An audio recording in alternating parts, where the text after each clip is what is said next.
پہلے تو باہر سے ایلیگیشنز لگ رہے تھے، ایف آئی اے کی طرف سے ایلیگیشنز لگ رہے تھے، کچھ لوگ الزامات لگا رہے تھے، کچھ متاثرین الزامات لگا رہے تھے، لیکن اب سارم برنی کے اپنے فیملی ممبر نے سارم برنی صاحب پر جس طرح کے الزامات لگائے ہیں، اللہ کی پناہ ہے۔ انہوں نے کہا کہ جناب وہ بچیاں کہاں ہیں جن کی مارننگ شوز کے اندر شادیاں کی گئیں؟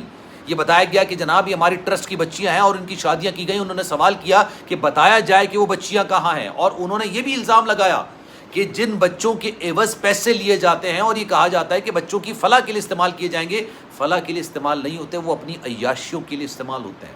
پھر اس سے زیادہ سنگین الزام یہ لگایا گیا کہ صرف بچوں کی خرید و فروخت نہیں کی جاتی، صرف بچوں کی خرید و فروخت نہیں ہوتی ہے، بلکہ بچوں کے اعضاء آرگنز تک کی خرید و فروخت کی جاتی ہے۔ اب یہ گھر کا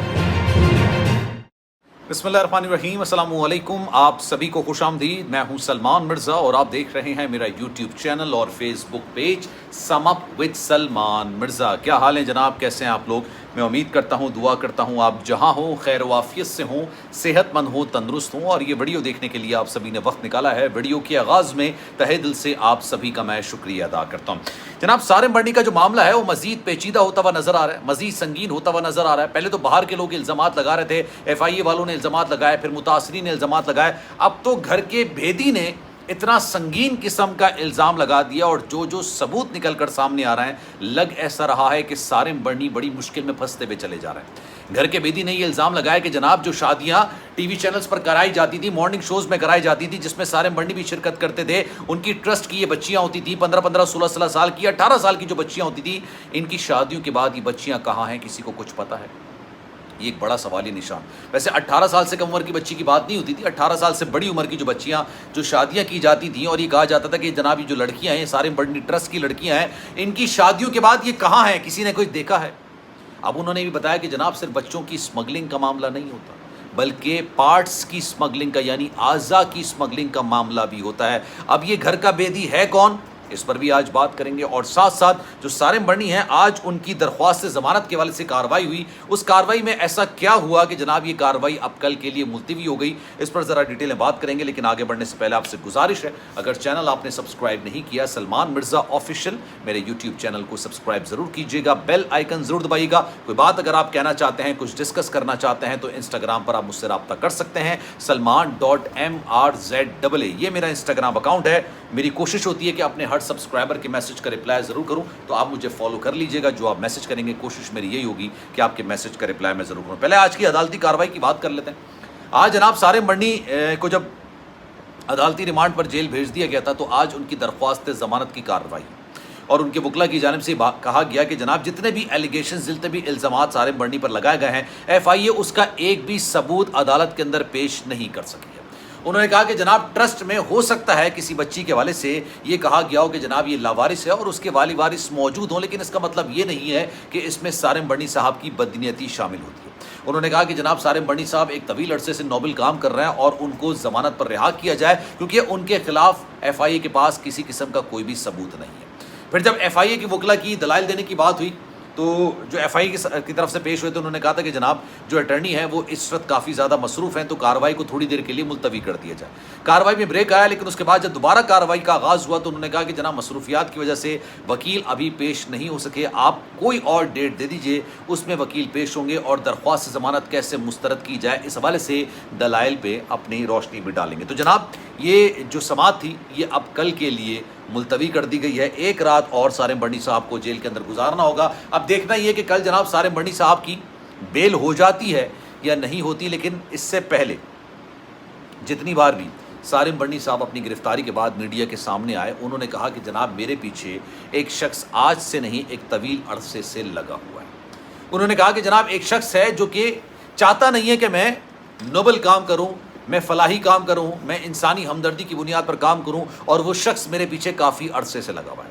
اب وہ شخص ہے کون؟ اس کو جاننے کے لیے نا ذرا میں ایک چیز کو سمجھنا ہوگا۔ انصار برنی اور سارم برنی یہ دونوں بھائی ہیں، اور ان دونوں نے ہی مل کے ٹرسٹ کا آغاز کیا تھا، انصار برنی صاحب اور سارم برنی صاحب۔ لیکن جناب کچھ ہی عرصے بعد جو انصار برنی صاحب ہیں، انہوں نے سارم برنی صاحب کے ٹرسٹ سے اپنے آپ کو علیحدہ کر لیا تھا۔ اب پچھلے دنوں انہوں نے کچھ گفتگو کی، اور اس گفتگو کی باقاعدہ جو ویڈیو ہے وہ انہوں نے اپنے فیس بک پیج پر بھی لگائی۔ اپنے فیس بک پیج پر جو انہوں نے ویڈیو لگائی ہے، اس میں انصار برنی صاحب کہہ رہے ہیں کہ جناب میں یہ کام نہیں کر سکتا جس طرح کا کام کیا جا رہا تھا، میں بچوں کی خرید و فروخت نہیں کر سکتا. میں ان بچیوں کے حوالے سے بڑا حساس ہوں جن بچیوں کے والدین نہیں ہوتے اور ان کی شادیاں کر دی جاتی ہیں, لیکن یہ صرف شادی دکھانے کے لیے ہوتی ہے. انہوں نے بھی سوال کیا کہ جناب جن بچیوں کی مارننگ شوز کے اندر شادیاں کی گئیں, جس میں سارے بڑھنی بھی موجود تھے, ان کی اہلیہ بھی موجود تھیں, اب وہ بچیاں کہاں ہیں؟ کسی نے چیک کیا, کسی نے معلوم کیا کیا وہ جو شادیاں تھیں کیا وہ واقعی میں حقیقی طور پر شادیاں تھیں؟ کیونکہ اس میں سے کافی زیادہ لوگوں کی تو علیحدگی ہو چکی ہے, اور اب وہ بچیاں کہاں ہیں؟ یہ بڑا سنگین قسم کا الزام ہے. اور ساتھ ساتھ انہوں نے کہا کہ جناب جس طرح کے کام اس ٹرسٹ کی آڑ میں کیے جا رہے تھے میں وہ کام نہیں کر سکتا ہوں, اس لیے میں نے اپنے آپ کو اس ٹرسٹ سے علیحدہ کر لیا. اچھا, کون نہیں جانتا کہ سارم بڑھنی اور انصار بڑھنی صاحب جو ہے ایک دوسرے کا چہرہ دیکھنا بھی گوارا نہیں کرتے ہیں. یہ بڑے سنگین قسم کے الزامات ہیں اور ان کے گھر کے اندر سے آ رہے ہیں. انہوں نے کہا کہ جناب جس طرح سے بچوں کو خرید کے, جس طرح سے بچوں کو فروخت کرنے کی بات کی جا رہی تھی, وہ بڑی سنگین نوعیت کے الزامات ہیں, اس کی تحقیقات ہونی چاہیے. اور جب میں نے دیکھا, جب میں نے آواز اٹھائی اور میں نے دیکھا کہ جناب میری آواز پہ کوئی بھی لبیک نہیں کہہ رہا ہے یا اس کے خلاف کوئی کارروائی نہیں کر رہا ہے, تو میں نے یہ عافیت جانی کہ میں اس کو اس سارے معاملے سے خود کو الگ کر لوں.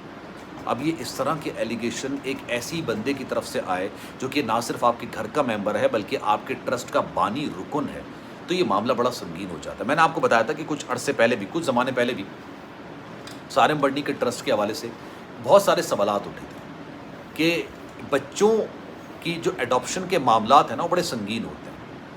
ہوتا یہ ہے کہ جناب سارم بڑھنی صاحب اکثر ٹی وی چینلز میں یہ بات کا اظہار تو کرتے ہیں کہ جناب میرے گھر کے باہر یا میرے ٹرسٹ کے باہر جو بھی بچہ رکھ کے چلا جاتا ہے میں اس کو لیگلی اڈاپٹ کر لیتا ہوں اور اپنے ٹرسٹ میں لے کر آ جاتا ہوں. لیکن بعد میں یہ پتہ چلا جو حیا ناصر ہے, اس کی والدہ افشین ہے, ایک جنت اور ایک فاطمہ ہے, ان سب کے نام تبدیل کیے گئے, ان سب کے نام کو چینج کیا گیا.